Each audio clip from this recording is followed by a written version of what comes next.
the leadership shift that gives you your capacity back. Welcome. My name is Melissa. I'm an executive coach and a management consultant. And if we don't know each other yet, just so you have a sense of who I am and what I do, I work with leaders. So I primarily work with middle managers up, higher level managers and executives. And I help them unpack what's going on in their leadership and enhance what is there and optimize so they can get their capacity back, so that they can have more ease in their role in the work that they do in the 9 to 5, but also unlock some impact that they can have, some potential that's there that's just not being leveraged. It's under leveraged at this time. And joining me today is Kay. So Kay is part of my team. Can you say hi? Hi everyone, I'm Kay. Melissa, would you like me to introduce myself or you were Please, going to go? Okay, the no floor is problem. yours. Hi everyone, I'm Kay. It's been a while. So I work as a client solution specialist at In Charge Coaching. A big part of my role is to helping deliver value to leaders that we work with and bringing in learning opportunities like this one to life. But today I get to wear another hat, and that is bringing in employee perspective into the conversation. So, and it's been quite some time, so I'm excited about this one. Mhm. Um, and yeah, now floor is all yours, Melissa. So Kay comes in as my co-pilot. And Yeah. today what we're hoping to do is to highlight a dilemma that happens in for leaders as they're moving up in their career and where they get stuck, and a really important shift that's needed in order for them to undo that bottleneck or that glass ceiling, whatever you want to call it, and three important levers for them to be able to make that shift. So I'm hoping that today you're walking away with some clarity, maybe a little bit more precision about how you want to move forward in making that shift. And we're kind of in an interesting time at the end of summer, and I'll talk about why that is. Yeah. So, when we think about the summer and even the rhythm of business, right? What happens in the summer is most industries, this is not, every industry, but for most industries, things slow down and people start to go on vacation. So, Mhm. as things slow down and people go on vacation, all of a sudden you have a bit more space to reflect, right? So in the busy times, we're busy doing. And yet, when we get that chance to slow down, there's opportunity for reflection.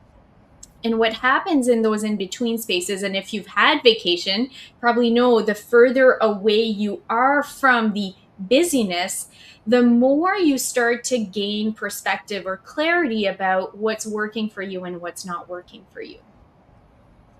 And I'm saying that end of summer is that sweet spot because we're just about to go back into the routines in the fall, right? As soon as kids go back to school, and about 2 or 3 weeks into September, people already have reverted back to the old patterns, right? They're stuck in the busyness, it hits them up like a wave, and they feel like now they have to white knuckle it. They have to go into it and just like rely on their willpower and their grit. So those insight and that perspective that came up in the summer, if it's not actioned, if we don't start making shifts now, we're going to revert back to the old. And that perspective hasn't gone away, but now that probably is creating some frustration because you're aware, you're white knuckling and aware of what you don't want anymore. Yeah. What's coming up for you, Kay, as I'm explaining this? Yeah, I think the timing of this really matters because I think you talked about summer and how it gives you a space to reset and I also definitely concur to that. Summer gives you enough distance or space to notice, like, I don't want to go back to doing that again. But if you don't kind of like intentionally change anything, then you are stuck there. And then September comes and it gets busy, and then muscle memory starts taking over. Exactly. And then suddenly it's November and then December, and you're, And then it's January, right? yeah, And then you you're slow back. down for Christmas, Yeah, and then you go, oh, right, these things, these insights, this yeah. perspective, these changes that I want to make, and I'm still there, and nothing's Hmm. changed. Nothing changes Yeah, if back in nothing the same changes. old pattern. Yeah, totally. Yeah. So let's talk about this dilemma because we talk about capacity. Capacity shows up throughout all my coaching. And what's interesting is people will feel it like a time issue, right? I don't have enough time. That is the how it shows up, how it's experienced, right? And the solution we're looking for is someone to give us more time. If I only had more time, and that doesn't exist. We can't, right? We can't like buy more time, we can't make more time, we can't create time, we can make time in our calendar, right? We can only use the time that we have. And I would even argue that if we were able to magically give you more time, you just fill that time with more busyness. Hmm. And you wouldn't necessarily feel more balanced or more at ease in your role. You'd still be using up that time Yeah. in a way that adds to that stress that still feels overwhelming. You'd still feel like you don't have enough capacity. Hmm. So the time issues are a symptom, they're an outcome. It's kind of like if we hurt ourselves, I hurt my elbow, now my elbow hurts, but maybe it's because I fell and there's something in my back that's not in the right place that's creating this tension that's going down to my elbow.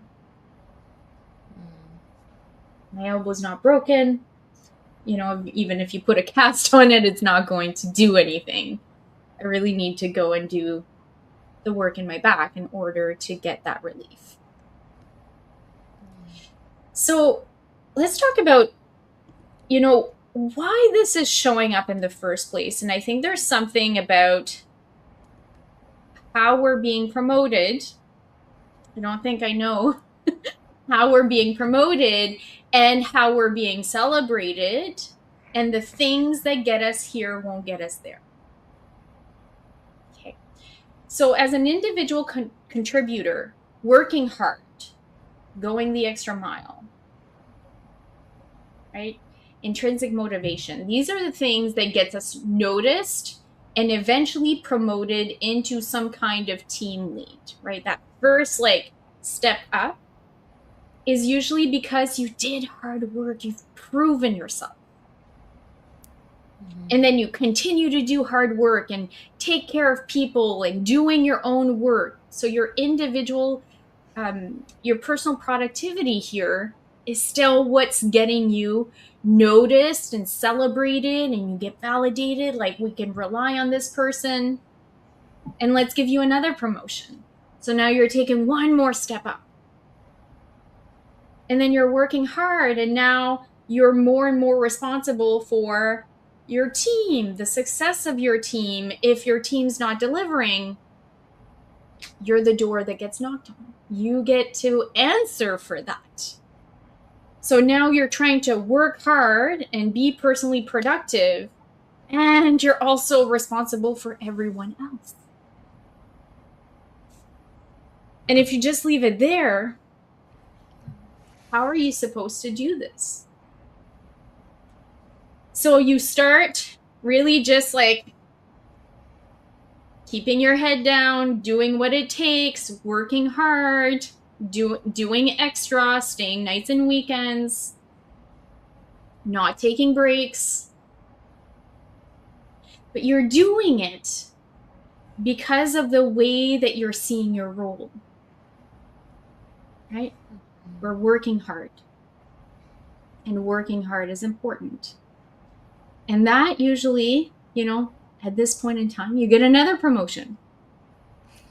They're getting promotions for working hard and Yeah. sacrificing yourself in the process. Mm-hmm. But the thing is if you keep doubling down on working hard, how much harder can you work? It doesn't scale. Yeah. Working hard doesn't scale. Mm-hmm. Right? You seeing this? Yeah, definitely. So I think we're talking about a leader who is kind of the person that people rely upon, and they're very capable. And what's coming up for me as an employee is that, employees can contribute to that too. For example, hear me out. Like if I know my manager is like incredibly capable and I can bring something to them that they can basically answer or solve in 5 minutes, there is a temptation to do that. But Yeah. there's a huge but if that becomes the normal way of working, then I am not growing, I'm not developing my own judgment. And I think there is an interesting difference between having a leader who is available to support you versus having a leader you've become dependent on. Yeah. And as an employee, I definitely would want to know that I can come to my leader when I genuinely need them, but I also want to feel like that they trust me enough, for example, you, Melissa, to figure things out without them. And Yeah. that's where I grow, right? And Kate, I'm going to add this add to what you're saying, but from my perspective, right? As Yeah. the manager, Yeah. if I answer the question, if I take the shortcut and say, I don't have a lot of time here, so I'm just going to answer the question so she can get her work done, Yeah. right? Which I could have done Yeah. yesterday into today, right? Yeah. I'm robbing you Yes. of developing. Yes. Yes. I'm doing Exactly. you a disservice in this efficiency game, but I'm in this efficiency game because I'm overextended. Hmm. Mm-hmm. And if we add to what's happening in our environment, right, things are only getting more difficult. We have a lot of change and a lot of disruption, and disruption is going to keep happening. Yeah. So let's talk about the main shift that needs to happen, okay, to Mm-hmm. get out of this vicious cycle. The shift is going from this individual contributor, personal productivity place, right? Being personally effective to being effective through others. Because that is actually what you said yes to when you accepted that promotion is I'm going to start working through other people. So it's no longer about the work on my desk, but it's about the results or the results that I can produce myself, and it's the results that we can produce together. Yeah. So that kind of leads us to lever one, which is we already kind of talked about it. So if we want to work through others, we need to start empowering people. And I say that kind of like ha ha ha because I hear that word a lot. I hear Mm-hmm. empower a lot. It shows up a lot in my conversations. And what I've noticed is that we don't actually know how to do that. And often what that looks like is almost like I need to like trust them. I need to get out of the way and trust them to do the work. But I don't really trust them. And Mm. oh, here's proof. They can't do the work. I have to take it over again. And we set ourselves up. right?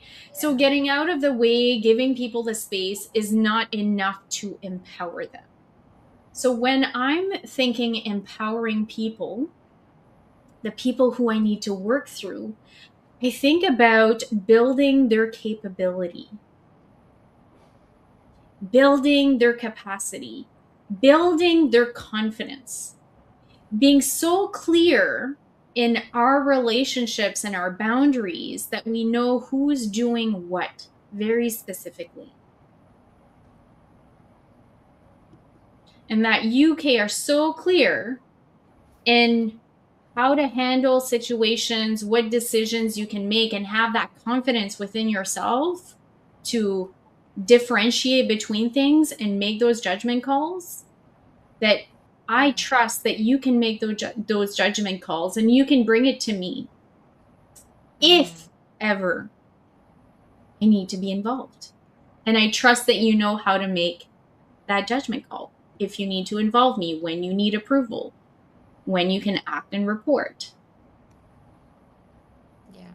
and that you are solid in your skill set and you know how I think, right? Yes. This all sounds familiar, Yes, it does. It does. right? And, this kind of shows up in the way we were working together this morning. Kay put Yeah. together a piece of communication that she needed me to review. And what I gave her at first was just high level feedback, right? Here's three things that I'm seeing, right? So I gave her some three things. And then today we're getting into the nitty gritty. So she's made those updates. So we're in the second draft. And instead of saying, change this, change that, here's how it needs to be, I'm saying, here's how I'm thinking about this piece. I wonder about this word. Yeah. Oh, this is a different or alternative approach would be X. So I'm not giving you the answers, I'm giving you examples of what I mean, Yeah. but you Yeah, still have definitely. to do the work. Uh, yeah, I would prefer doing that. Yeah, like for me as an employee, for me,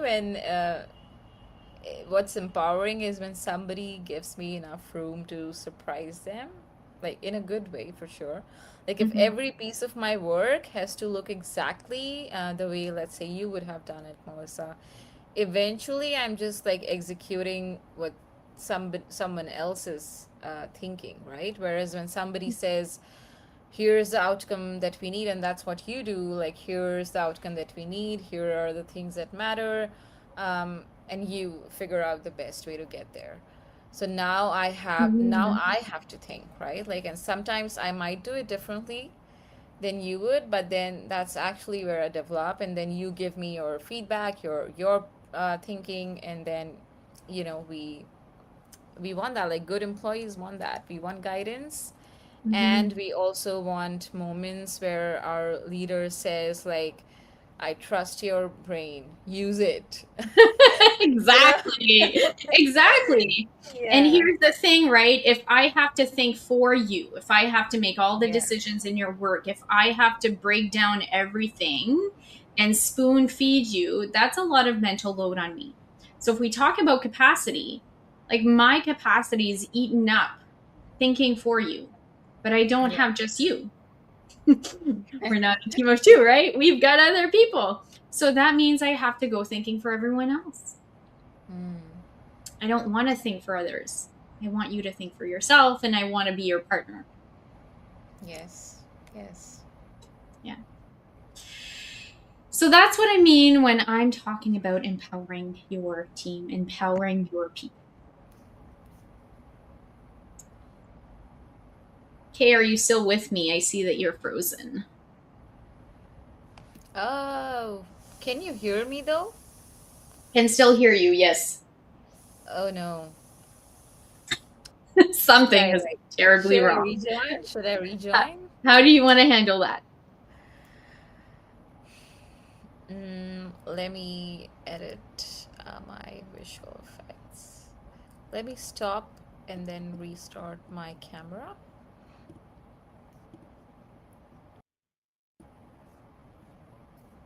Okay. Can you see me now? I can't. I have a black screen. Oh no. Do you want me to like exit and rejoin? What do you think is the right solution? I think I can stay on because like exiting and rejoining might disrupt the live. No, go ahead. You can do it. I'm okay with it, and I can go to lever number 2 and get started. Okay, no problem then. I will be Technical back. difficulties. Yes, sorry about that. I'll All be right. back soon. Yeah. So let's talk about lever number 2. So, part of lever number 1 in empowering your team, it's really unloading and creating space for you to start. Um, it's mental capacity, it's emotional capacity, it's capacity that you can then turn into influence in working through others. So I think of influence as movement. Can I use my communication, my presence, my connection to others to create movement? And that movement can be with my team. And that's where leaders usually grow their influence first, is with the people that they work with and take care of every day, because they've set up some trust. But then we need to look at your influence across the organization. How are you working with your colleagues, with the people at your level, with other departments? And then how are you influencing up? Because if you're not able to influence up, it's going to get really, really hard, and you're going to feel this stuck between a rock and a hard place. So, influencing others across the organization and influencing up becomes really, really important. And when you get good at influencing others, influencing the people in your upline, across and down, now there's a lot of movement. So, talk about being effective working through others. I'm just introducing this concept of increasing your influence. Yeah, no, I noticed. Sorry Mm-hmm. about that. Oh, you're all good. Yeah. So, how do you increase your influence? If you had to, pop quiz, Kay, how do you Yeah. increase your influence? How would you answer that? And for everyone listening, same question to you. How would you increase your Uh, influence? hmm. So, how would I increase my influence as a leader? Um, I think what immediately comes to my mind when you talk about this is like buy-in, like genuine buy-in, because as an employee, I can absolutely do something because my boss told me to, and also like compliance. But that necessarily does not mean that you convinced me. I might leave that conversation thinking, okay, like, fine, I'll do it. And technically, you've gotten the outcome you should, but then compare it to leaving a conversation thinking, okay, I understand why we are doing this. Yeah. And these are like little moments. For example, Melissa, you talked about this morning in the document that we were reviewing together. You explained your thinking to me, and that got me also thinking, okay, and I understand why you want it this way, versus like, okay, fine, I'll do it. And to me, to me, that's influence, right? Like Yeah. those create two completely different employees, and in Mm-hmm. that situation, yeah. And, yeah, I'm going to highlight something. You're talking about compliance here, right? Compliance versus, and it's like that difference Genuine bias, between yeah. I need to do something versus I want to do something. And Yes. compliance can work with employees because you have formal authority Mm-hmm. Mm-hmm. as a manager. So, yeah, people will comply to a request or a demand. Yeah. And yet that doesn't translate across or above. And Yeah. to be fair, it's not going to get you very far. You're going to have to keep giving requests and demands and to get consistent compliance, right? So you're going to have to be managing people in order to do that. So we don't want to get stuck in compliance. We want to move into influence. We want to move in this space where people are wanting to do something. And so when I think of influence, it's a lot to do with communication and how you interact and connect with another person, but it's not a script. It's Mm-hmm. more like a skill set and a set of competencies that you develop internally in order to connect with both the rational, the thinking, and the feeling part of the brain of the other person. Because people are making decisions based on how they feel. We would like to think we're rational beings, and we're not. We make decisions on how we feel and we rationalize that decision. Secondary. Yeah. So, increasing your influence is being able to connect with those two pieces of your brain and the other person's brain in order to move them into making a choice, into that want to space. And it's amazing when people choose that they want to, and you don't have to be the bad guy. When they're choosing they want something, there's no bad guy needed. You don't have to go seeking compliance. You don't have to force anything. Yeah.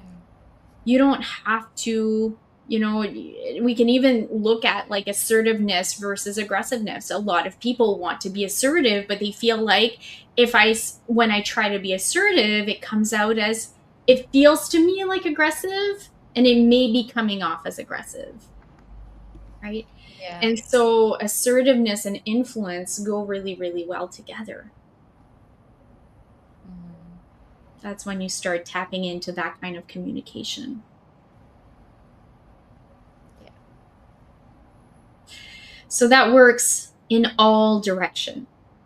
And when you are a catalyst for movement by the way that you're showing up and you're connecting and interacting with people, wow, your time becomes very valuable, right?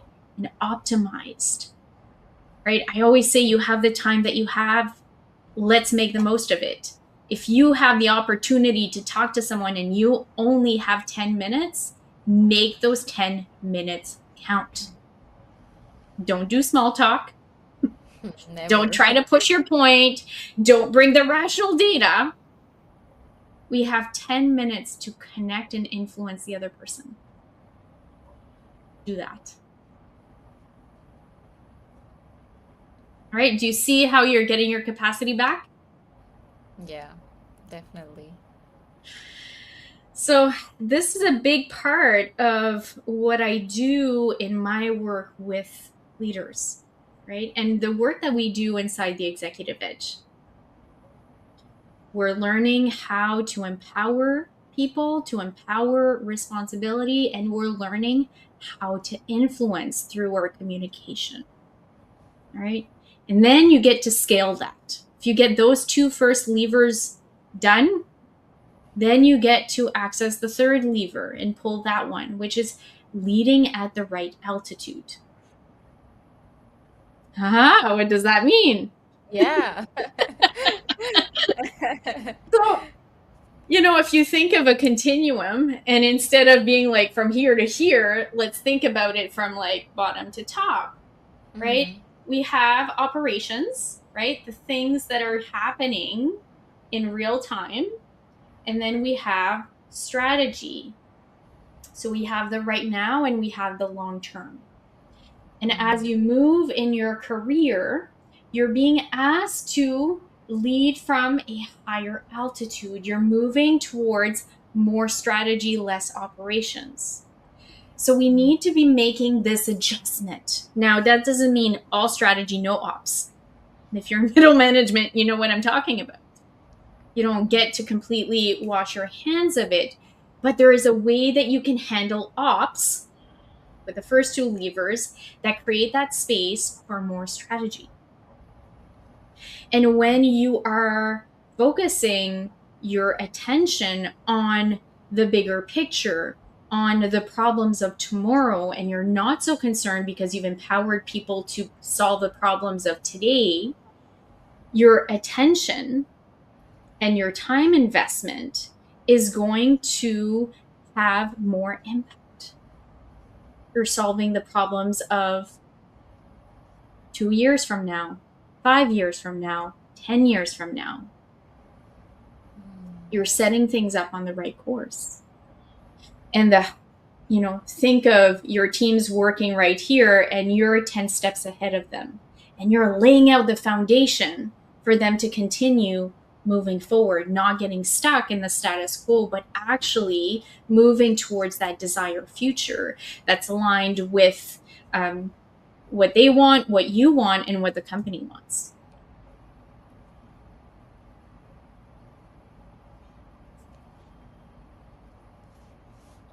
Now, when I say leading at the right altitude, does that make sense now? Yes, it does. I was clueless before. Right. Yeah. Mhm. So, in real time, what that looks like is I'm planning things for this quarter. I'm planning objectives, and laying out the foundation for the next year while you're setting up things today. Yeah. But you can't do today really well if I haven't laid out the foundation for that. Mm. And we wouldn't be here today had I not been doing this forward thinking and this strategic work a year ago, 2 years ago, 3 years ago. So a lot of this reality is because of the strategic work that I did back then.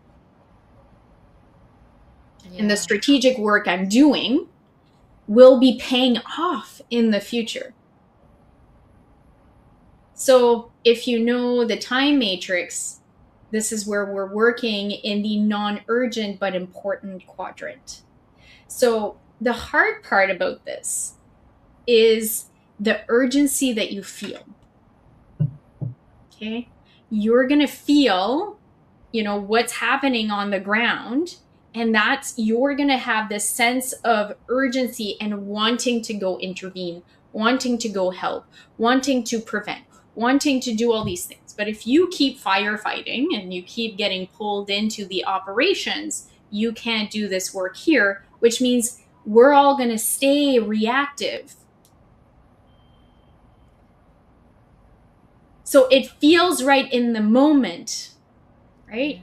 But if we don't disrupt this feeling of urgency that comes within us, this is a navigate emotions issue, right? If we're not able to navigate how we feel and this pull that we have, then we're going to get stuck in this vicious cycle of there's always urgency because we're just dealing with the fires of the day. When you are setting up tomorrow and the next tomorrow and the tomorrow after that, you're setting up a foundation for reducing how much reactivity there needs to be and more proactivity. So it's setting up not just for you, but for your team. Yeah. And it's also connecting to the strategic priorities that the organization sets.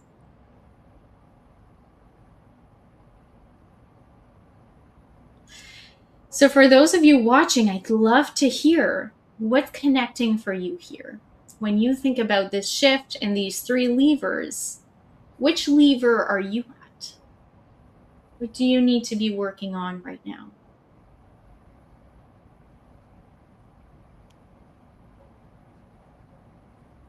What's coming up for you, Kay, as you Yeah, kind I of think come out and think about these three levers?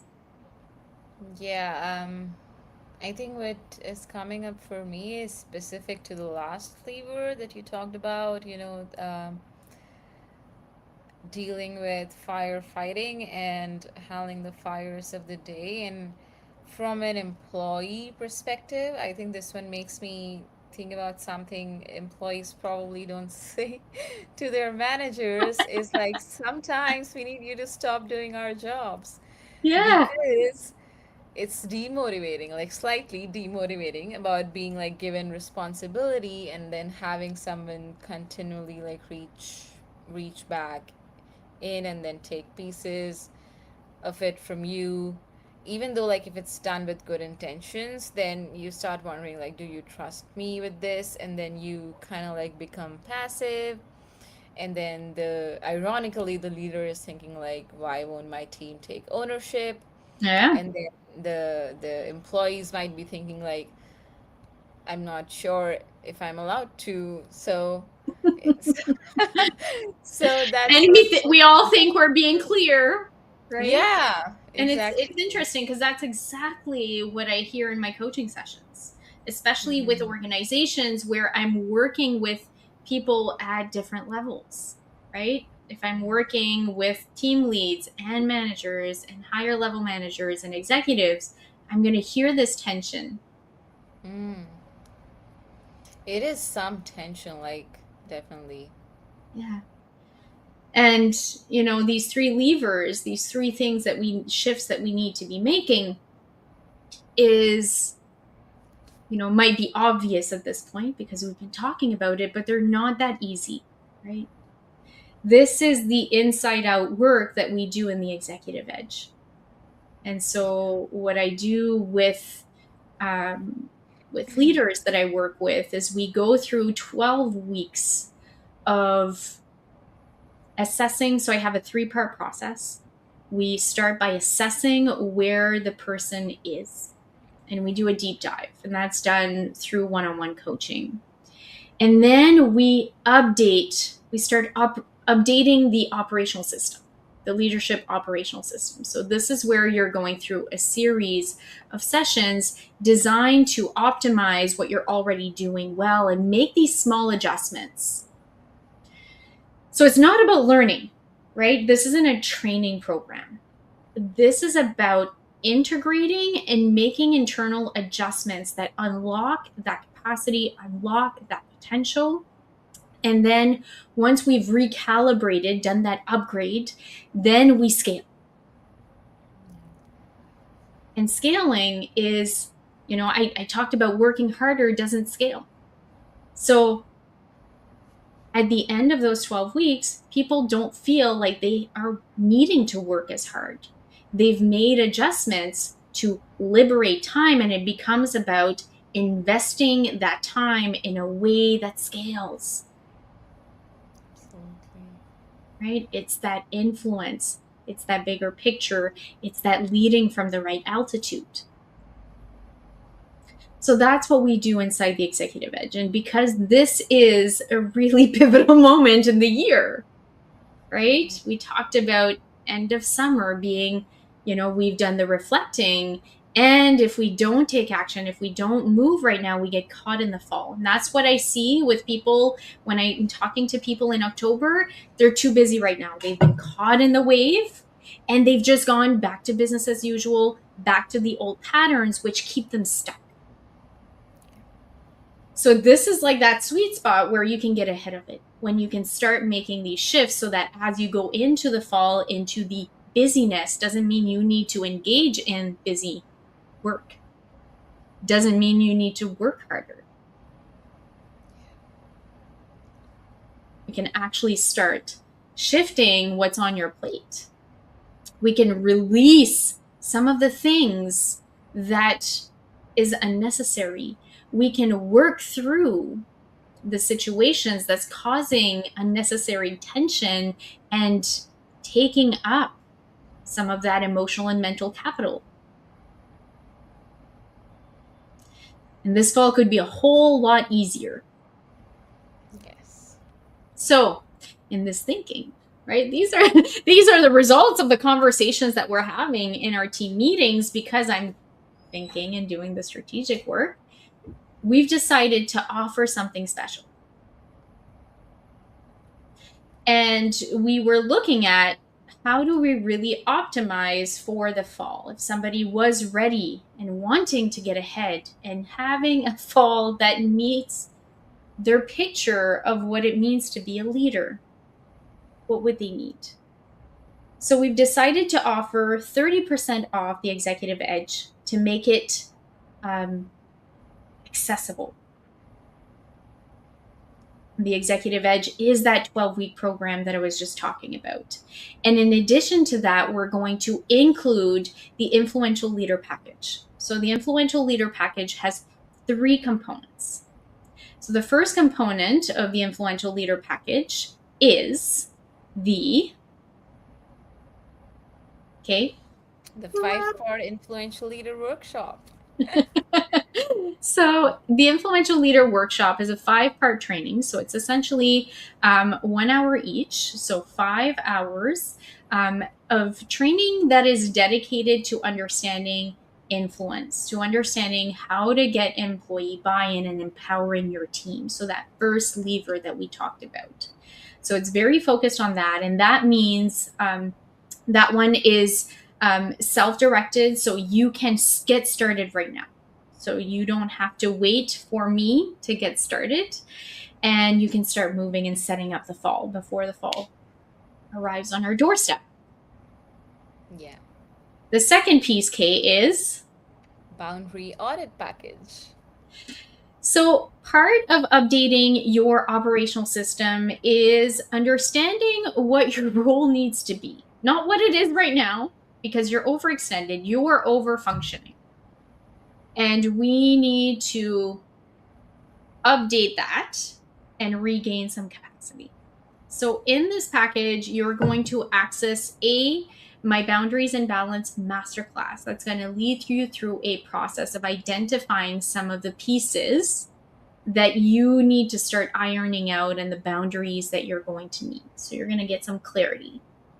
2, you're going to get the Leadership Style and Balance Audit. So this is a resource that allows you to identify your leadership style and the boundary issues that may be coming up as a result of the style and some strategies around that.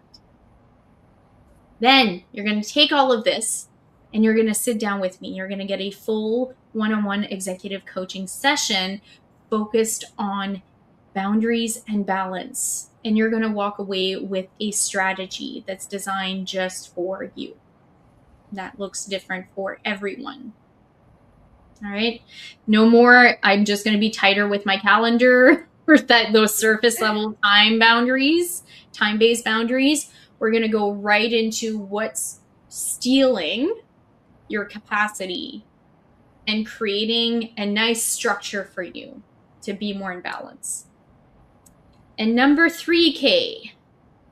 And my favorite, it's a seat in the Courageous Feedback Conversations Leadership Development Clinic. So Courageous Feedback Conversations. So we just launched, so this is a brand new piece that we've just launched. It's when we focus on feedback in the Executive Edge. And feedback is one of those areas that people really are challenged by because of communication being kind of a two-way mirror. So however you're feeling and what you're experiencing around the feedback you're about to give is going to show up in your communication to the other person. Even if you have the perfect script, even if you have it all worked out, even if you have the clarity, it's going to show up in little ways. And the person's going to pick up on it. And that's going to lead to objections and defensiveness and all kinds of things. So in this clinic, we take one day, it's an in-person clinic where we do the deeper work that allows you to really master having these feedback conversations. And feedback conversations, we have them with our employees, with our teams, with colleagues, with our upline. And right, I start like there, and as I go here, you think about having a feedback conversation with your boss, that's a little bit more difficult. And yet, there's a similar process because the psychology is the same. So we're working with those more complex, those conversations that really require us to summon courage to have and to have well. So that is a 1-day in-person leadership development clinic. Yes. So you'll be getting all of these extra pieces alongside the executive edge. Now you get to choose how you want to roll this out. You can extend it over 6 months. You can do it all this fall. It's really up to you. So however you're looking at your calendar and you're looking at spacing things out, you get all of that, and I am your partner in you getting success. So in order to get access to this offer, it's only valid for this week. So this was a spontaneous, we're going to offer this. We're very excited. It's midnight on Friday that this goes away. And in order to put your name in to access it, you need to contact us and book yourself into our calendar. So it doesn't mean we have the conversation this week. It can be a conversation we have next week, as long as we're booking you into the calendar, right? I need to lock in your name to know that you're interested. And then if you decide to go ahead after a conversation, then you get access to all these things that we just talked about. So the conversation is exploratory, and it's about exploring what you want to get out of coaching, what fall could look like for you, what your development goals are, what your career goals are. And then we make sure that this is a good fit. So, right, there is the fit from a goal perspective. Will you get what you need out of this program in order to achieve your goal? But it's also a coach-coachee fit. Does this feel good to us? Am I the coach for you, or are you the coachee for me? And that is a very personal decision. And so when I'm talking about fit, I'm talking about those two things. And so that's something we explore. And at the end of the conversation, if you want to move ahead or if you want to go to the next step, then you make a decision. But there's absolutely no pressure in this conversation. And how would one book their call? Yes, so in order to book your call, you can just drop Edge in the comments and we'll directly reach out to you and figure out a time and date for us to connect. So, yes, please drop Edge in the comments. Or you can directly message Melissa and we'll take it from there. So let me just put that in, drop Edge in the comments, and that's going to cue us to reach out to you and set you up in the calendar, set aside some time for us to explore this and see if this is the right fit for you, the right next step.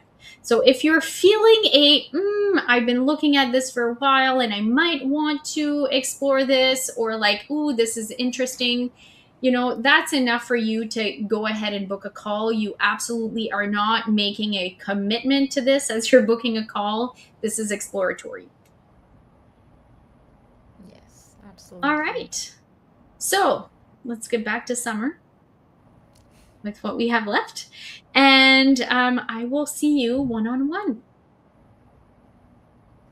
Have a beautiful day, everyone.